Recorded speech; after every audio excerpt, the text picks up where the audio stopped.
I was late. Rumor amongst wordsmiths was, a new way had been opened in the shelves, and I had every intention of jumping right through. Took me but some vague descriptions of what lay beyond, to instantly guess where it led. An event I had been trying to catch for quite some time. I checked my looks on the back of some reflective wanderer lumbering in front of me, just to make sure every horn and scale was where it was meant to be. I picked a piece of might-be spinach out of my teeth and flicked it away. Then I turned into the stacks, before the wanderer realized there was a new addition to their backside. There was one issue with my prerogative. And that was the fact that the way had been opened by some dumbass without a sense of self-preservation, aka not the library. Which gets a little pissy when someone starts ripping holes in space-time without buying it dinner first. A quick check to make sure no one was following. Can't trust humans not to follow you. And into the stacks I went. Better pick up the pace. I reached my destination, performed the knock, and stepped through, hoping the idiot who set it up was at least courteous enough to not kill whoever used the way. What kind of journalist burns down to the ground before the event does? That's how it starts, isn't it? With a snort, a sniff, fill your nostrils with golden dust, quick to clean before the reflective Sanuva bitch in front of you notices the lines of nakshatras on their back. Don't mind the lizard man in the reflection, that one's always there. Breathe in, and onwards we go. Nakshatras, drug of drugs, gateway into amazing technicolor sights and tastes. One whiff and your brain turns into a kaleidoscope. 2 whiffs and your soul rides the rainbow. Crazy. Stupid. Keep it up like this and you might just lose yourself down the spiral. Concerts waiting. Let's rock. The first thing that met me was the noise. Screaming and yelling and hooting and hacking, every voice seemed to have decided that I needed to hear what it was saying, immediately. Despite being deposited a fair distance away, the wave of sound washed over me from the gigantic crowd of interdimensional denizens, herding together around a stage, for the event of a lifetime, at least according to them. The never-ending tour. The never-ending tour has a history that I feel obligated to explain. Originally, the title was meant to be a joke. Because it was supposed to occur only once, which probably would have been the best outcome for everyone. Alas, trends are unforgiving things, and the first was so popular that other musicians and artists picked up the mantle and carried it on through time and space. Locations for the never-ending tour were the name of the game, meaning they had to be one-time venues. Places in the midst of inevitable doom, or about to change forever, are the only sites the fest will stop at. It's happened at venues rigged to explode, and dreams soon to be forgotten, the most famous being the one created by Woodstock, and its solar systems about to be engulfed by their own collapsing star. Every new edition trying to outdo the previous one's apocalypse. With such titanic contenders for best edition of the tour, the place I arrived was nothing special. Merely an expanse of barren rock drifting in the middle of space. I knew for a fact the tour's previous edition had seen both artists and concert-goers travel back in time, and partying in Pompeii before and during the eruption. Don't ask how the Romans took it. It'd be more than fair if you asked, how could this venue even try to contend? That is, until you learn that you're on an asteroid hurtling towards a planet, doomed to be demolished by it. There is no kill like overkill. As I approached one of the stages, it burst to life. Spotlights coasting across the crowd, sparklers raining down upon the band, now lit by at least 5 forms of magic colliding on stage, creating a miasma of color that reached out beyond the set and into the already raving fans.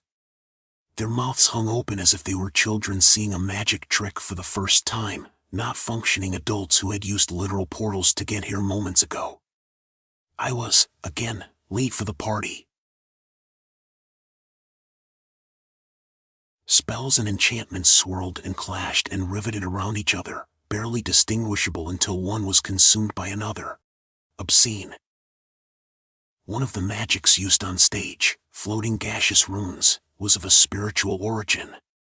Created by the Moldavians, to christen their leaders in honor of their river god. It was used as set dressing here. No one seemed to notice or care. 2 steps passed away, and the universe is already looking like a mad artist's painting. Eat your heart out. Are we cool yet? Noise, light and other things you can't describe bleed together, cacophonous, blinding, and appropriately infernal herald for the utter debauchery that will soon follow. Lamest trip ever. Try to focus on a single thing, as your eyes drift from one point of light to another. For the time being, your senses are all fucked as the destination this whole party's headed for. So that's what passes for magic these days, hexes and spells maligned into a vulgar display, as if they were but fireworks, aimed at the face of creation. Wonder how many wizards sold their souls to the concert. Don't they know it's the end of the world? The world? A world. Not theirs, of course, those are safe in their cozy little corners of space. Else, why would they be celebrating? Nothing of value will be lost to the vain and the void. After this, they'll all go on with their lives, alien as to why they should feel shame and horror. Find someone who can fix you a drink, and hurry. Who knows when your grasp on reality might slip. I skirted around the edge of the crowd, looking for a way into the cacophony of concert-goers, avoiding the already copious amounts of vomit seeping into the space rock. I tried to make my way through, but was shoved out, when an individual almost fell on me. Some way to go that would have been. It was then that I noticed the adjacent structures, booths set up by greedy fucks looking for a quick payout. The booth I had stumbled towards was so raggedy, it probably used to have been buried in a swamp somewhere. The pitiful attempt at masking this with small LED lights was painfully obvious. A 4-headed mushroom stood behind its counter, apparently cheerful enough about their prospects for the night. So I decided to approach. I slid up to the splendor waiting to happen, sad excuse for a bar, and flashed my planasti crest. I'm with the press, which means I get free drinks. Tour will compensate you at the end of the day. The key to this part was confidence. The fungus blinked slowly, then said, No it doesn't. No, it won't. Damn. This guy is good, I thought. Well, alright, if you insist.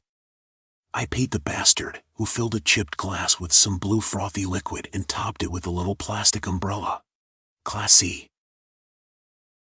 Say, what's the name of the planet this hunk of rock is heading towards? 3 of the 4 mushroom caps took a look at each other, confused. I had to strain myself to hear their response over the blasting music. It probably starts with an H? It did not start with an H. I took a sip of the drink and resisted immediately spitting it out. Shit tasted like a buffalo dipped its hooves in sour sugar and proceeded to trample me at a rave. Not quite. The people who used to live there called it moyor. Ring any bells? They shrugged. Not really, guess you learn something new every day, ha ha ha. I had half a mind to sock him in their faces, the ignorance was palpable, and their guffaw made it doubly worse, but I had to give them one more chance, for the sake of the story. Tell me this then, and this is an important one, do you know what the Moirans left behind? You have to have heard about this. Everyone knows about it. If a mushroom could sweat, I imagine this one would have been. I wondered if their knowledge had ever been challenged in life. It struggled against a lifetime of mental constipation. Afraid I don't know. Should I? I slapped the sour drink off the bar, the glass shattered against the rock, the blue sludge seeping into the porous ground, and left before the mushroom could stammer out a response. To be completely honest, I was impressed. Really. It's genuinely impressive how they could fit that many heads up their ass. Drink secured from that spore fucker, your eyes adjust to the shifting layers of reality. That's the problem with lizard sight. Independent eyes make for a surreal world, even before drugs. Take another whiff, then a left where the crowd seems to thicken, throbbing like a mammalian orgy, as drums beat on the horizon, a fiery stage engulfing your line of sight, with its radiance. What band is playing right now? Can you even tell? Does it matter? The world will end soon, and all this will be but a memory of a memory, doomed to be washed down, with copious amounts of liquor at some after-party. You try and force your way through the crowd, your every move sluggish, as if swimming through gelatin. The crowd pushes back, and you find yourself swallowed whole. What kind of party is this, where guest and feast are one and the same? You didn't have to be a genius to have heard of the greatest calendar ever created, the Moiran calendar. Before dying out, the Moirans left behind a single, great chronicle of their history, a 4-story tall tower of black rock, etched with bright blue markings. It took millennia to decipher it, and no doubt it held intricacies still lost to time. The Moiran calendar chronicled weather events, minor grievances between neighbors, major political shifts, the lives of famous icons in their unique story. Surrounding it are similar, smaller floating nodes created by individuals who wanted to personally add to the story of their people. The cluster of structures stood in the center of an ancient city, all about to be smashed into space dust. Of course, what party could be complete without cultural destruction? Really putting me in a partying mood. I turned towards the main event, the largest crowd, and pushed in. The rhythm of the throng was dissonant at best. As I dodged and dived through the flailing limbs and deafening cries, I couldn't help but track every time I was hit. Elbow, hand, tail, foot, elbow, head, leg, tentacle. I stepped over one woman dressed in a deep purple dress flat on the ground. Couldn't even tell if she was calling for help over the noise. I came upon an empty circle within the crowd, where concert-goers dressed in their music festival best had turned away from the music to whatever was in the center of the space, spittle flying from their jeering mouths. Peeking through the gaps of the crowd, I saw 2 figures fighting on the ground, one a Lycan and the other a human dressed as a wolf in a large costume. The immediate surrounding crowd had lost complete interest in anything on the stage. But only a few bodies away, people were none the wiser to the blood sport going on underneath their noses. I wondered, if I was taking a sledgehammer to the calendar in that circle, would they cheer me on, reveling in their night of rebellion, or would they realize what they had done?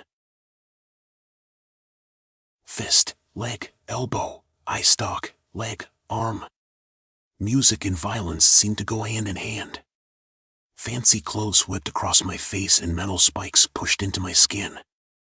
Every person around me was within their own little world. Whether drunk or high, or just didn't care. Pure unfiltered emotion laid bare upon their faces. Bulging eyes, hoarse screams, jerking dances. Beautiful. Disgusting. It was at this point that I distinctly remember an Elvis impersonator climb upon the stage, getting past the security against all odds, and taking the lead singer's guitar. I was enamored. For one glorious second, he was on top of the world, forever better than the swaths of partiers beneath him. He would be remembered by thousands. The spotlights did our friend zero favors. His face was red, drenched in sweat. His wig hung sadly, plastered against the left side of his face, and his glasses were missing a lens. His Party City-looking outfit was stained with vomit, and whether it was his or another's, would remain a mystery. In essence, a spot-on impression of the last throes of poor Elvis. He played a single chord before the bass player struck him across the head with his instrument. The perfect specimen, unceremoniously dragged off the stage, booed by his peers, who couldn't even see they were exactly the same as him. Here's to the king, I thought. Wished I still had a glass with which to toast. Wade back out through the sea of people, the living mass of appendages and heads and throats, rearing their ugly heads, to worship at the altar of a vain god of noise and dry ice. Count yourself lucky to be alive, and look at them. Do you recognize them? Can you tell them apart? No. They blend together, a nightmarish painting ripped from the very fridges of your reptile brain. Try not to puke on them while you're at it. They might just enjoy it. Flail and dive and throb, losing yourself among them. Those who stand out will always be prey for the masses, victims of decadence all the same. Snicker, weep, for that Elvis-looking fuck could very well be this place's patron saint. The crowd, the stage, the band, they're inseparable, indistinguishable, a homogeneous thing of many voices clamoring, climaxing, dying. The rest of the night was a blur. Cheers turned into a shrill hum, different music sets began, going on for just a little too long, then ending only for another to begin. I stayed for as long as my spirit could bear, gazing in at their frenzied depravity, slowly losing myself to the crowd, as my notes became incomprehensible. Long after the stage and detritus had been left behind, I remained, all the way up until the asteroid began to burn up in the atmosphere. As the planet loomed large in front of me, I took one last look towards where I thought the city was, and I stepped back into the safety of the library. This content is Creative Commons. Relevant attribution can be found in the description.